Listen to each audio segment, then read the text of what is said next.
Ok, bonjour à tout le monde. Mon nom c'est Meyeso. Je suis vendeur. Je vends des chaussures d'une extrême qualité. Donc au quotidien, nous aidons les entrepreneurs à avoir une meilleure image, à mieux se vendre. Le nom de l'entreprise c'est Meilleur Freak Shop. Ok, ma question, en fait, comme disait l'un de mes anciens professeurs, mieux vaut celui qui connaît où tout se trouve que celui qui a tout dans la tête. Donc j'ai décidé d'écrire ma question quelque part. La question est, si en fait, vous invitez une femme chez vous, avant qu'elle ne vienne, vous vous arrêtez dans un restaurant, vous prenez quelque chose avant d'arriver à la maison. Donc vous arrivez à la maison, vous lui proposez d'entrer. Elle accepte avec tendresse. Et vous arrivez, vous lui proposez même de s'asseoir sur le lit. Elle s'assoit et vous demandez le sexe. Elle refuse. Vous essayez de vous forcer. Là, on va toujours appeler harcèlement sexuel ou bien. Ta question s'est adressée. Je m'adresse beaucoup plus au coach KBG. Ok.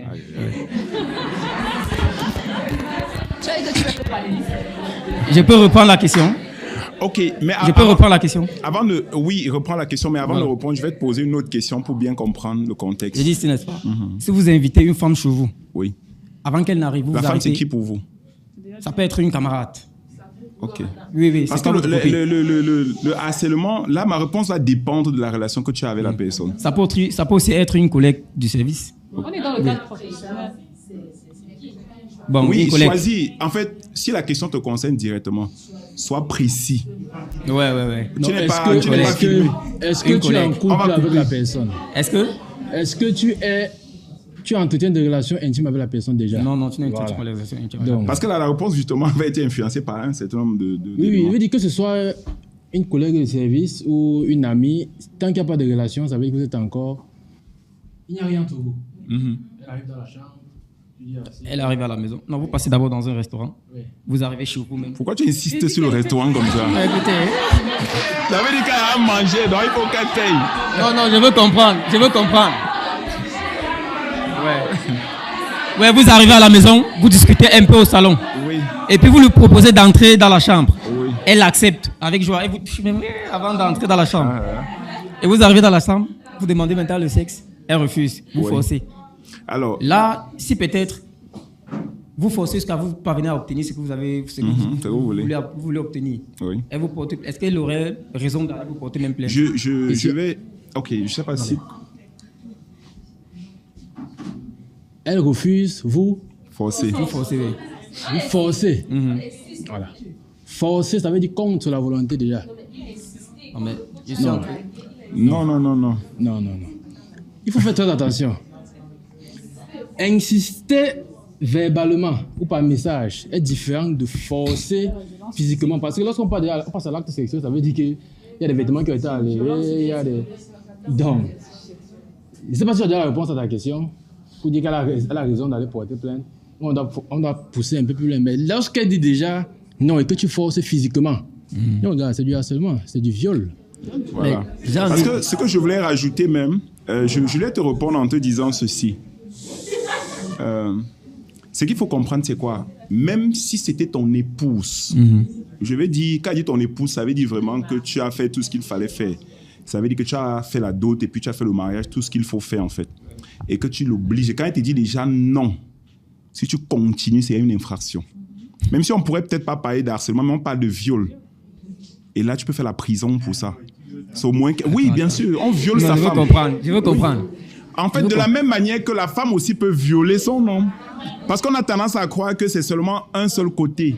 À l'instant où elle te dit non, maintenant, moi j'ai envie, parce que moi j'ai insisté sur le type de relation que vous aviez. Pourquoi? Parce que c'est important de comprendre ça. Parce que déjà, dans une relation, tu connais la personne, ça fait que tu connais où tu dois t'arrêter, où tu vas, la ligne à franchir. Et donc, est-ce que là, c'est ton ami? Si c'est ton ami, déjà, le fait de lui demander même déjà d'entrer dans la chambre, moi je trouve que c'est déjà déplacé. Si c'est juste une simple relation. Même si elle y va, ça ne veut pas forcément dire qu'elle est d'accord. Vous pouvez visionner ensemble, il n'y a pas l'écran plat dans ta Elle chambre. va alors faire quoi là-bas? Oui, non, elle peut entrer dans la chambre selon le niveau de relation que vous avez, non? Elle peut penser que non, c'est un bon ami. Eh bien, écoutez, est-ce que vous allez me dire que vous n'avez jamais eu ce genre de copine, je ne sais pas moi, vous n'avez jamais vu ce genre de relation? Non, permettez que je finisse. Est-ce que vous n'avez jamais vu ce genre de relation où l'homme et la femme sont en amitié et puis les deux s'amusent ensemble, mais il n'y a pas de sexe? Ça existe. Voilà. Oui. Donc, je suis d'accord. Mais meilleur, je vais conclure sur ta question. Oui. Je conclue sur ta question en disant simplement ceci. Déjà, un homme qui fait ça, pour moi, c'est un lâche. Parce que, et ça devient du harcèlement et du viol à l'appui directement. Tu n'es pas différent dans ce cas de quelqu'un qui a peut-être drogué même, parce qu'il y en a même qui vont aller jusqu'à acheter la boisson et puis mettre quelque chose. Non. Et donc, tout ça, c'est un ensemble. En fait, ça va dans le même sens. Du moment où elle dit non, tu t'arrêtes. Et si tu aimes gentleman, tu peux la séduire autrement. Donc, elle porte ses pieds, vient dans ton salon, tu lui demandes d'entrer dans la chambre, elle entre, elle arrive, elle te refuse. Je vais intervenir. Je ne vais pas revenir sur ce qu'ils ont dit en termes de oui, c'est un viol, parce que je rejoins complètement cet aspect. Mais il y a un autre aspect de la chose que je vais relever, parce que moi, j'aime toujours me mettre du côté des deux parties pour essayer de jauger. Lorsqu'un homme t'invite déjà au restaurant, lorsqu'il a l'habitude de te faire des avances, lorsque tu montres certains signes qui vont dans le sens de pouvoir concrétiser, mais que ce n'est qu'à la dernière seconde que tu refuses, moi j'aimerais dire que tu t'es mis en danger d'abord toi-même. Non, ce n'est pas un débat, pour moi c'est un fait. C'est comme une fille qui chaque jour lorsqu'elle va au marigot, elle porte une mini-jupe qui peut laisser percevoir toutes ses formes, et elle est surprise qu'on la viole.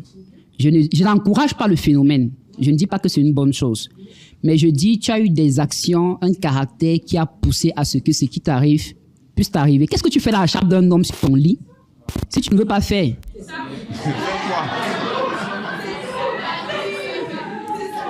Et tu sais qui te fait tes avances. Moi, j'aimerais dire un truc. de... S'il vous plaît. Non. S'il vous plaît. J'aimerais dire un truc assez simple. Il faut toujours prendre en compte le contexte. Nous sommes en Afrique, dans un contexte culturel où on a des valeurs, du moins j'espère qu'on en a encore, où les mamans, les parents sont censés inculquer certaines valeurs à leurs enfants. Chez nous, par exemple, ma mère me dit, dis à ma petite sœur, tu ne manges pas l'argent des hommes si tu n'es pas prêt à t'engager avec eux. Ça, c'est un fait. Donc, c'est-à-dire, quand tu acceptes déjà, c'est comme une sorte de dette morale. Et c'est une sorte d'engagement aussi que tu es en train de prendre, à moins que tu ne sois vraiment très clair avec lui, mais alors très clair avec lui. Pour dire qu'on doit prendre en compte le fait que la jeune fille d'aujourd'hui ne doit pas juste se dire « je vais accepter tout ce qu'il me donne, je vais prendre tout ce qu'il me donne comme avantage, mais quand il faudra payer le prix, je vais refuser de payer le prix. » Qu'est-ce que lui gagne à faire ça? Est-ce qu'il est ton père pour te nourrir? La réponse est non. Donc, quand il fait ça, c'est une sorte d'investissement qu'il est en train de faire pour lui. Et il entend en contrepartie que tu puisses céder. Et moi, en tant qu'homme, il y a un point que je veux souligner, qui est très important et que peut-être beaucoup ne vont pas te mettre. C'est le caractère assez agressif de la libido masculine surtout. Lorsqu'un homme se retrouve dans un contexte où il est dans une chambre avec une copine, avec une fille qu'il désire, qu'il apprécie, et que la libido commence à monter, commence à s'exciter, là, ce n'est plus uniquement la version rationnelle qui contrôle les choses.